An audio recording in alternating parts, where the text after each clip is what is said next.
Umaga mga kabayan, makakasama ho natin ngayon si Sir Likayan, ang principal ng Libungan National High School.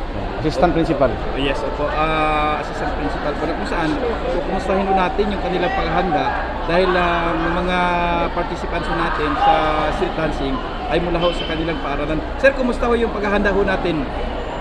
Yung practice natin is rigid na, no? Actually, day and night ang preparation natin sa practice. So far,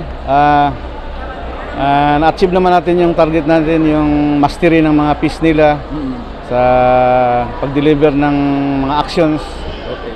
So far, na-achieve na natin yan. So finishing na lang ang gagawin natin pag nakarating na doon sa area. Okay. Sir, anong oras aalis yung ating mga participants na ngayong araw papunta sa Kidapawan?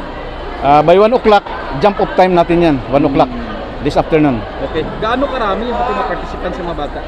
Yung natin, dancers lang, more or less nasa 500, 450 to 500.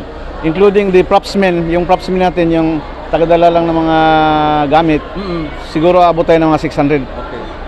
Okay. Sir, mensahe ninyo sa lahat ng mga viewers natin, lahat ng mga nanonood at abangan yung performance ng ating mga kalahok ng mga estudyante sa street dancing ng Kalibungan Festival po.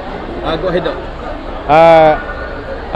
Yung mensahe natin is sana maging successful yung celebration natin sa Kalibungan Festival at sana you please help us pray na yung contingent ng Kalibungan ay mananalo sa contest na sasalihan natin. Okay. Maraming salamat, sir. Thank you. Radio Hugpong Widsayap.